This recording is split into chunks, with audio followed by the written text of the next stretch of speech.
That, of course, is from Squeeze. One at a time, boys.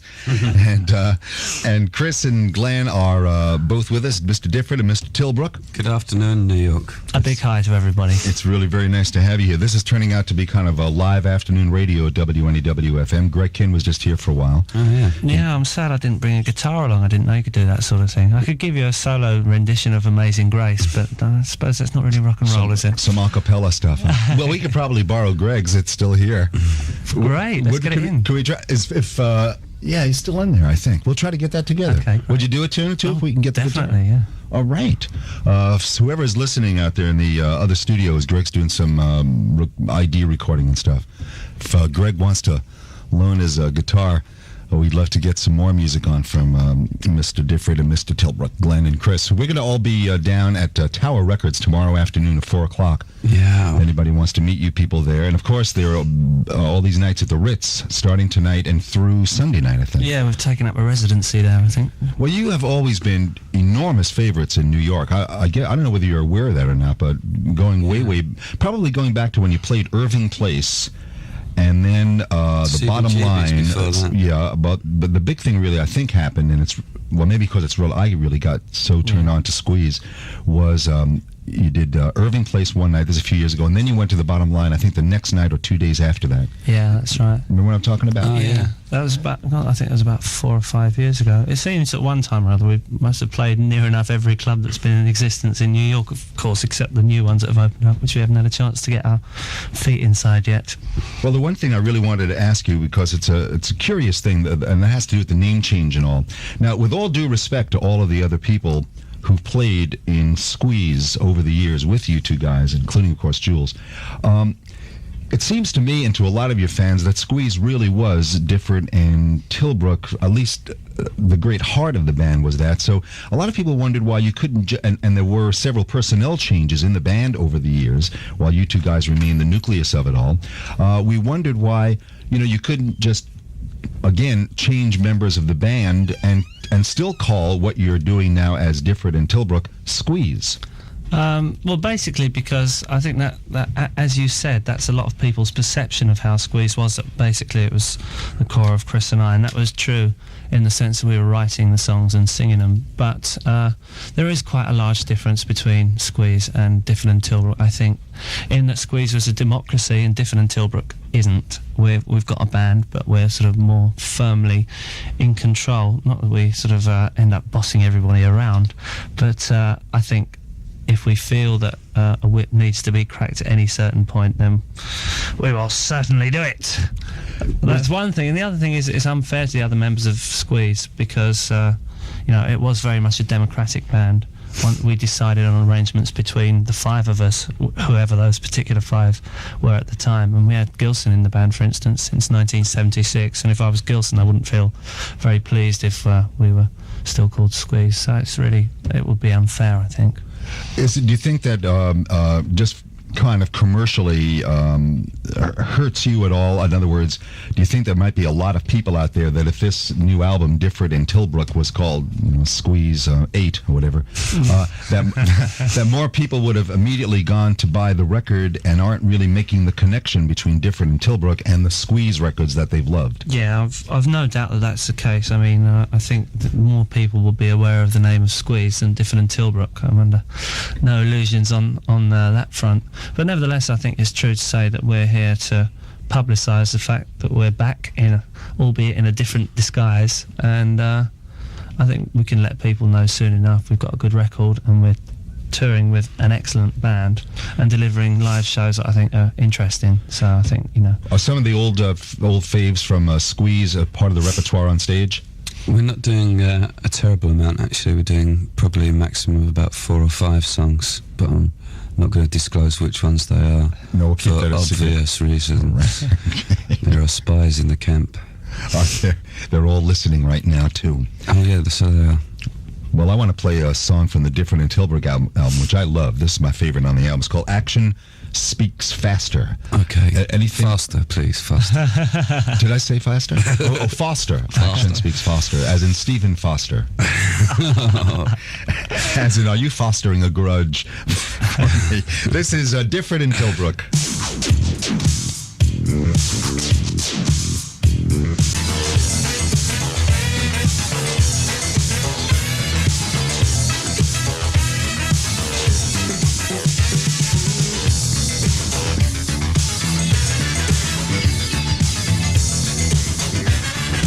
I love that song. Now, a song like that deserves a nice, long, kind of 12-inch dance mix to it. It was one coming. We haven't seen one yet. That's right. Yeah, we've got one done already by the Master Mix Supremo Eric Thorngren, who resides in this city. I mean, that song just calls for one of those, you know. Oh yeah, he's done a brilliant one. I don't know what's happened to it actually. We heard it about a month ago. I think it's probably being pressed as we speak. Action speaks faster. If you're just tuning in to us at WNEW-FM, this is Dave Herman, and we are visiting with Chris Difford and Glenn Tilbrook. I only speak for a living. Dilberg.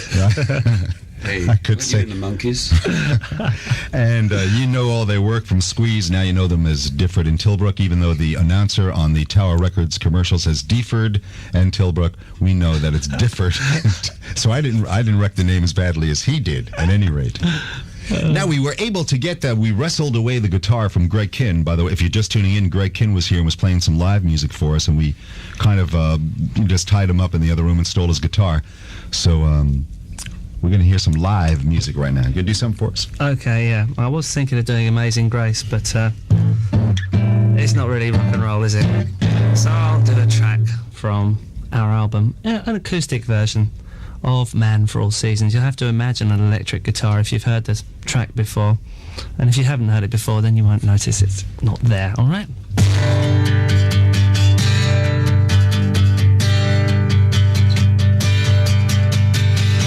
Now the woman wears her trousers, but my shirts remain uncreased. Now the shoe is on the other foot. Maybe I can feel released.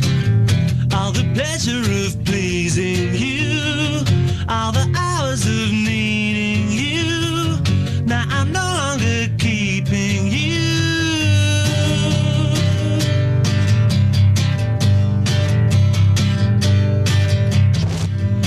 She's working in an office. I don't have a job at all.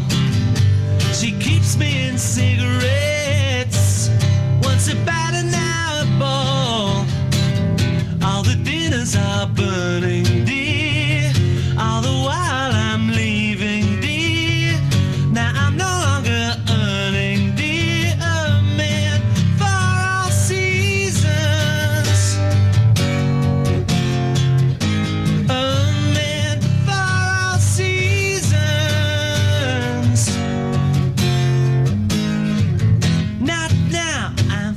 So tired, I've got so much on my plate.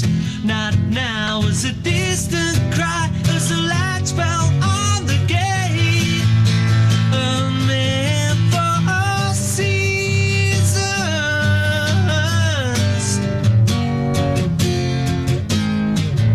Now the house is like a garage, parts of me around the room. I'm building up another me, one that takes a nap at noon. All the parties are thrown by you, all the people are known by you. Now I'm building this home for you. A man for all seasons. A man for all seasons. A man for all seasons. A man for all seasons.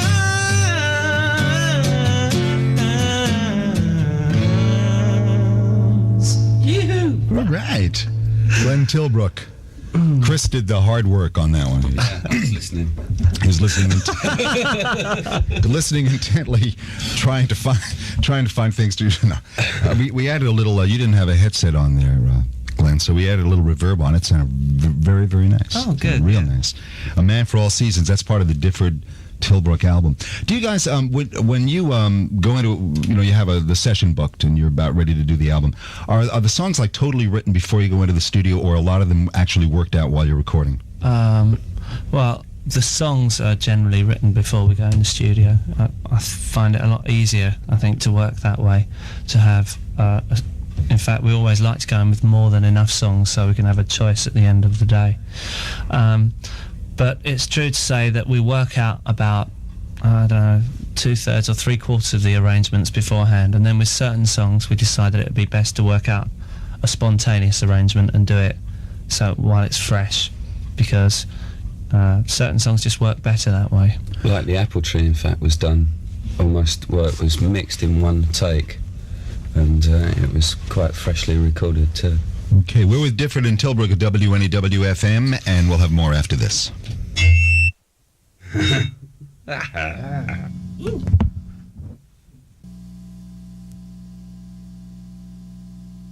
Well, I guess that's as many commercials as they're going to hear right now, because we have the reverb still on, so we can't play those. We'll get to those later. I wanted to go way, way back to an early Squeeze cut that's always been real popular with your New York fans. It's this one.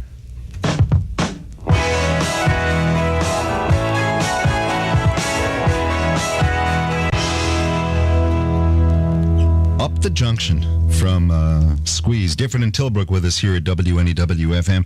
Do you still enjoy hearing some of the old things that you've done, like when we get that on? Yeah, I like that one. In fact, it's the first time I've heard it in quite a while. And there's a comedy radio show in England which did a slightly different version of that song, which absolutely floored me. It was extremely on the button, as it were. What did they call it? I think antenatal clinic or something. Really, Antenatal clinic. Up the antenatal clinic. It was an obscure sort of title, but they did it very well. So I haven't listened to the song since then, but having listened to it now, I really like it. Difford and Tilbrook will be down at the Ritz. They open there tonight, and will be there nightly through Sunday night. Is there an opening? You're off, Mike, Chris. Is there an opening act, or are you doing the whole night? Or yeah, there's 14 Carat Solar on most nights, except for Sunday night. Also wonderful to see, so that should be a wonderful show. Great. One show a night or two? One show. One show a night. One show Okay, a night. so get on down to the Ritz. Now we gave Glenn a guitar. He played a live thing before. Now the big kind of hit single out of the Difford Tilbrook album is called "Picking Up the Pieces." We actually played it earlier today, but we're going to play it again. So we thought it'd be interesting if you gave us a little a live acoustic version of the song, and then we'll go right into the recorded version. Okay, and any students of the guitar out there will note the use of the diminished chord in this song. Oh, I beg your pardon. This is a major chord and this is a diminished. They're the first two chords. Here we go.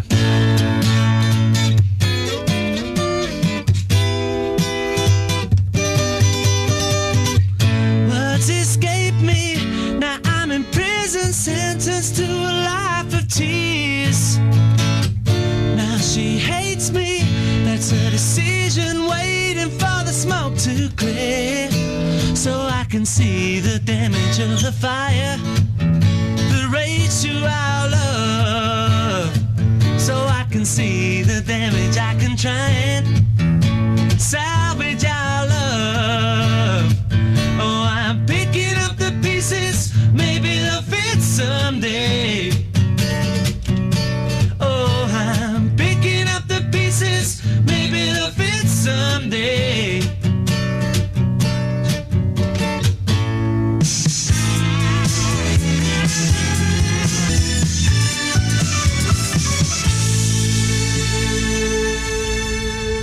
From Difford and Tilbrook, we heard Picking Up the Pieces live, acoustically in the studio, and the record as well. That sounded nice.